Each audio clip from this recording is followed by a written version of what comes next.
IPF decides to boycott the 71st Foundation Day.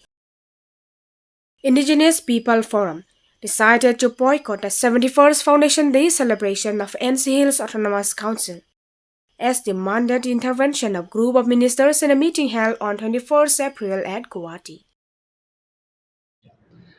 आज IPF का तरफ से आप लोग को मीडिया लोग को बुलाया प्रेस मीट बैठाने के लिए, तो आप लोग कोऑपरेशन दिया, इसलिए आप लोग को थैंक्स देता है। और हम लोग जो बोलना है एक तो रीज़न है, कारण 29 अप्रैल को हम लोग का 71 NC autonomous council inauguration day है। तो इसमें हम लोग 21 अप्रैल दिस मंथ हम लोग ग्रुप ऑफ मिनिस्टर को इंटरवेंशन के लिए हम लोग रिक्वेस्ट किया है। दिमा हसाव NC ऑटोनमस काउंसिल का जगह में दिमा हसाव ऑटोनमस काउंसिल चले गया, तो हम लोग इंटरवेंशन के लिए रिक्वेस्ट किया, तो भी लगता है अभी तो कुछ मैंने प्रोग्रेस नहीं हुआ। तो आज हम लोग IPF हम लोग का एग्जीक्यूटिव मैंने से एक्सटेंडेड कमेटी बैठाया, तो हम लोग डिसाइड किया है गवर्नमेंट का तरफ से तो हम लोग ऐसे गेजेटेड हुआ बोलकर मालूम नहीं है, आप लोग के साथ है तो दिखाना अच्छा है। फिर भी हम लोग का जो अपोटी है NC ऑटोनमस काउंसिल का जगह में दिमा हसाव ऑटोनमस काउंसिल बन गया, और इसका अलावा गेट में भी वन पर्टिकुलर जैसे दिमासा ट्रेडिशनल डिज़ाइन का तरफ से गेट भी बना दिया, इसके लिए हम लोग अपोटी है। इसके लिए हम लोग आज का डिसीजन है 29 हम लोग का अप्रैल 2022 council NC autonomous council inauguration day में हम लोग IPF बॉयकॉट करेगा बोल का डिसीजन लिया। तो इसके बारे में आप लोग को जानकारी दिया है। तो हम लोग जैसे मांगता है जो गवर्नमेंट का तरफ से दिमा हसाव ऑटोनमस काउंसिल जो गवर्नमेंट नोटिफिकेशन अगर आ गया तो हम लोग को दिखाने से बहुत अच्छा हो बोल का हम एक तो भी रिक्वेस्ट करता है। Thank you. Leaders of IPF in a press meet held on Wednesday stated that they have decided to boycott the 71st Foundation Day, opposing the renaming of NC Hills Autonomous Council as the Mahasau Autonomous Council and design of the entrance gate. यहाँ पे media हम सब का बात सुनने के लिए जो आ सका है और प्रचार के लिए आ सका है, हमारा मतलब ये हो गया इस बार जो आने वाले 29 को हमारा काउंसिल इनॉग्रेशन डे है, इसको हमेशा हम लोग मानता है और हर साल मानते आया, और 71 ईयर्स जो है अभी पहुंचने वाला है। इसमें दो एक बात है, जो पहले NC हिल ऑटोनमस काउंसिल करके हम लोग ये इनॉग्रेशन डे है मानता है, लेकिन इस बार में कैसा हुआ, इन्फॉर्मेशन जो इशू हुआ इसको देखने से दिमा हसाव ऑटोनमस काउंसिल करके आया है। ये चीज़ जो है गवर्नमेंट की तरफ से कोई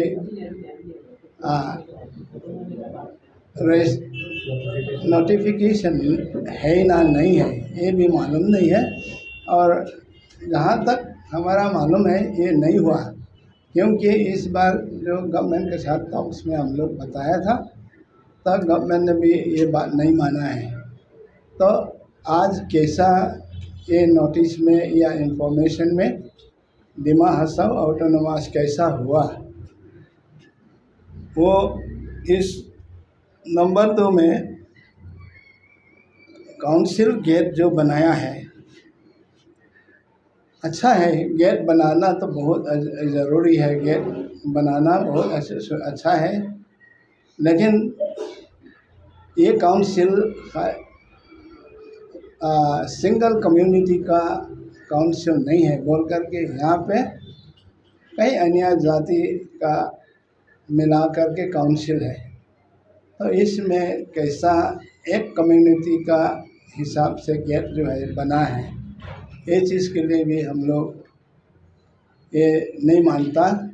और तीसरा पॉइंट है, हम इस बार में ये सब के ज़रिए से ये काउंसिल का इनॉग्रेशन को बॉयकॉट करता है। ये डिक्लेयर हमारा आईपीएफ मीटिंग में हुआ है। सब ने जान करके ये चीज़ को आईपीएफ कम्युनिटी का किसी के भी आदमी ने यहाँ पे हाजिर नहीं होने के लिए, नहीं जाने के लिए आईपीएफ का कमिटी से पास किया है और जनाता है। लास्ट और चौथा बात है, हम किसी का जाति का आसपास का दुश्मन नहीं है। दिमासा भाई का भी और हमारा साथ दुश्मन के नज़र में हम नहीं देखता है, लेकिन जो अन्याय जो है न्याय हो और ताकि हमारा जितना भी जो काम है, जितना भी जो ज़रूरी चीज़ है, उस मुताबिक हम पर एक गवर्नमेंट अन्याय करके जो किया है इसको न्याय से बचित हो जाना चाहिए और न्यायिक तरीक़ा से काम जो है बनना चाहिए। ये चीज़ हम असम गवर्नमेंट से भी रिक्वेस्ट है। और उस दिन जिस दिन हमारा असम गवर्नमेंट के साथ बातचीत हुआ था, उस दिन हमारा ऑनरेबल हमारा डिस्ट्रिक्ट का सीएम साहब और अन्य लोग जो लीडर्स है, टॉप लीडर्स है, उन लोग भी पूरा शामिल है। तो ये ज़बरदस्ती कैसा इंफॉर्मेशन दिया गया है, ये चीज़ को हम हमारा लीडर्स डिस्ट्रिक्ट के अंदर के लीडर लोग को भी हम पूछता है कि इस तरीक़ा से क्यों ऐसा हुआ। ठीक है, इससे पहला जो चिट्ठी तो निकाल दिया था 26 के बाद दिमा हसाव का ये निकलेगा, लेकिन नोटिफिकेशन के बिना इस तरह से कैसा काम किया जा सकता है, ये चीज़ को हम गवर्नमेंट को, असम गवर्नमेंट, हमारा ऑनरेबल सीएम साहब को भी और यहाँ का जो हमारा डिस्ट्रिक्ट का सीएम साहब को भी हम पूछता है कि क्या क्या हो रहा है और ऐसा कैसा होता है, क्यों हुआ है। इसका मतलब किसी को नेगलेक्ट करने का बात होता है। इसलिए हम खुशी नहीं है और सहमत नहीं है, इसलिए हम बॉयकॉट डिक्लेयर किया है। Thank you.